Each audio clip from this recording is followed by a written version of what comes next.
Olá, minha querida amiga, meu querido amigo, nos encontramos mais uma vez, prontos estamos para estudar a Palavra de Deus e agradeço a sua companhia e a sua oração. Obrigado de coração. Vamos juntos, significado da cruz. Se você ainda não é inscrito no nosso canal, se junte à nossa grande família, se inscreva, é importante, viu? E se você gostou do nosso conteúdo, no final não deixe de deixar, ou não se esqueça de deixar o seu gostei. Significado da cruz. Deixa eu dizer uma coisa para você. De fato, as pessoas daquele tempo não poderiam compreender como o Deus do universo poderia ser morto e assassinado de maneira tão terrível como aquela. A cruz era destinada para os piores prisioneiros.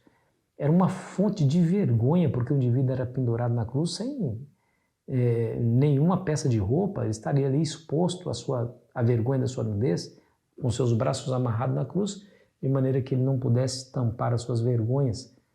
Como que poderia haver salvação para uma situação como aquela, ou de uma situação como aquela? Como?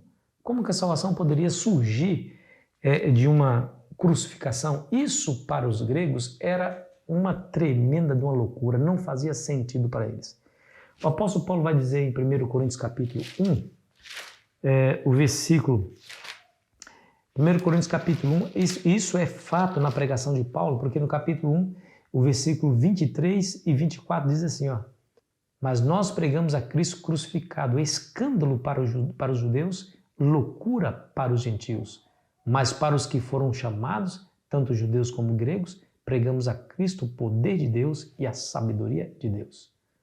Olha, e a Bíblia continua dizendo que Deus confundiu a sabedoria dos sábios, demonstrando que a loucura do Evangelho seria exatamente a fonte de nossa própria salvação. É loucura para eles, mas para aqueles que creem, é a nossa salvação, ou é a salvação. Stephen Haskell, um dos pioneiros adventistas, disse assim, ó: a eternidade nunca será capaz de sondar a profundidade do amor revelado na cruz do Calvário. Foi lá que o amor infinito de Cristo e o egoísmo sem medida de Satanás se encontraram face a face.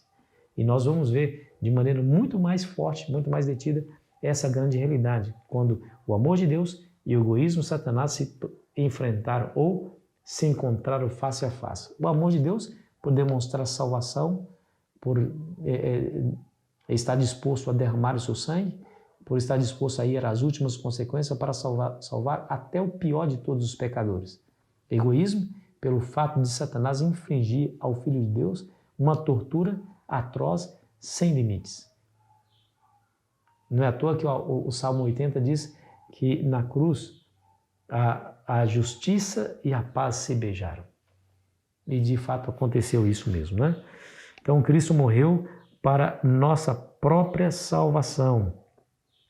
E nós vamos ver aqui, a partir de agora, meu amigo, minha amiga, o significado da cruz e alguns aspectos importantes. O primeiro que nós não podemos deixar de avaliar é que a cruz é a revelação suprema da justiça de Deus contra o pecado.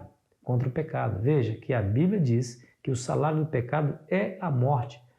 O pecado traz alienação, traz dor, traz sofrimento e separação de Deus. Separando-se de Deus, nós morremos automaticamente, naturalmente, porque Ele é a fonte de vida. E a Bíblia fala que em Cristo o Senhor Deus se tornou justo e justificador daqueles que creem. Está lá em Romanos capítulo 3, versículo 21 em diante. A cruz também é a revelação suprema do amor de Deus, porque em Romanos capítulo 5, versículo 8, nos diz assim, ó: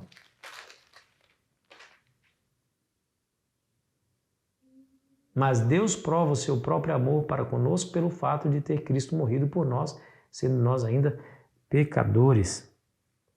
E o terceiro aspecto é que a cruz é a grande fonte de poder para quebrar as cadeias do pecado sobre o ser humano.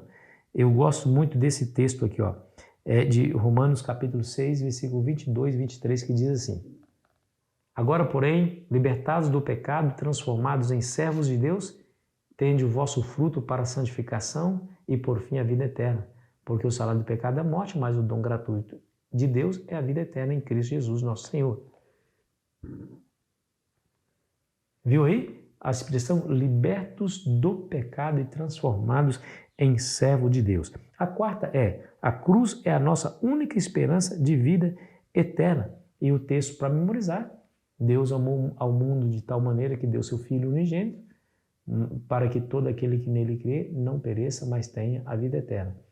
Esse é o verso áureo de toda a Bíblia. O verso para memorizar dessa semana é: assim como Moisés levantou a serpente no deserto, o Filho do Homem há de ser levantado para que todo aquele que nele crê tenha a vida eterna.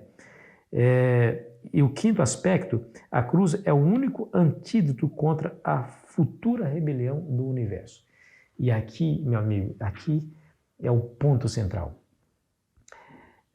A cruz do Calvário, ela foi, de fato, foi o divisor de águas, não somente para a história desse mundo, para a história do universo inteiro. A disposição de Cristo em descer esse mundo e tomar a nossa dor, nosso pecado, subir aquela cruz, ser pendurado entre o céu e a terra para morrer em nosso lugar, foi assunto de interesse do universo inteiro. Todo o universo contemplava o que estava acontecendo. E ali na cruz do Calvário, meu amigo e minha amiga, nós temos a plena certeza que o mal não se levantará duas vezes. Apocalipse 22 e o versículo 3 nos diz assim, escute bem essas palavras: nunca mais haverá qualquer maldição. Nela estará o trono de Deus e do Cordeiro. Os seus servos o servirão. A revelação da cruz será suficiente, meu amigo e minha amiga, para nos convencer de que o mal não compensa, que o pecado é maligno e que o amor de Deus é infinito. Por isso o mal nunca mais se levantará na criação de Deus, depois que seremos levados para o céu. Nunca mais se levantará novamente. Quando ele for extirpado completa e definitivamente, não haverá ele de se levantar novamente. Que coisa, que linda esperança para nós. É óbvio, querido amigo, querida amiga, que essa revelação não pode vir pela sabedoria humana. Aliás, a sabedoria humana chamada por Deus de loucura leva os seres humanos a negarem a própria existência de um Criador. Eles ficam aí admitindo que o ser humano é fruto de uma evolução aleatória, que vieram de um ancestral comum, elimina a existência do Criador da sua vida, por isso são loucos. E eu quero dizer para você, meu amigo, que nós não podemos deixar e permitir que a loucura desse mundo interfira no nosso relacionamento com Deus. Apesar de que os homens tentam apagar a existência de Deus do coração do homem, não consegue por uma simples razão, porque há no coração do homem um vazio do tamanho da eternidade, e por ser do tamanho da eternidade, somente um Deus infinito pode ocupá-lo. Os homens até tentam, mas todos falharam terrivelmente, os do passado e falharão os do presente. Nós viveremos eternamente com Cristo, naquele paraíso maravilhoso. Chegaremos lá e perceberemos que o que nós estamos herdando é infinitamente maior do que nós passamos de provação, privação, sofrimento nessa terra. A conclusão será: valeu a pena. Valeu a pena. Meu amado e meu querido irmão, não perca essa bênção na sua vida. Creia em Cristo, ligue-se a Ele, busque-o enquanto pode ser achado. Se prepare para a vida eterna, porque ela está muito mais próximo de nós nesse momento. Quero orar por você.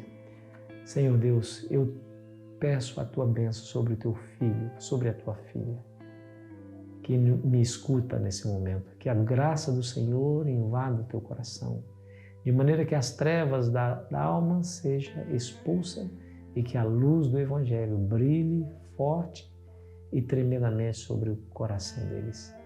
Pedimos humildemente em nome de Jesus. Amém. Foi muito bom estar com você, querido amigo, querida amiga. Amanhã terminaremos aqui a nossa jornada. Aproveite bem o seu dia.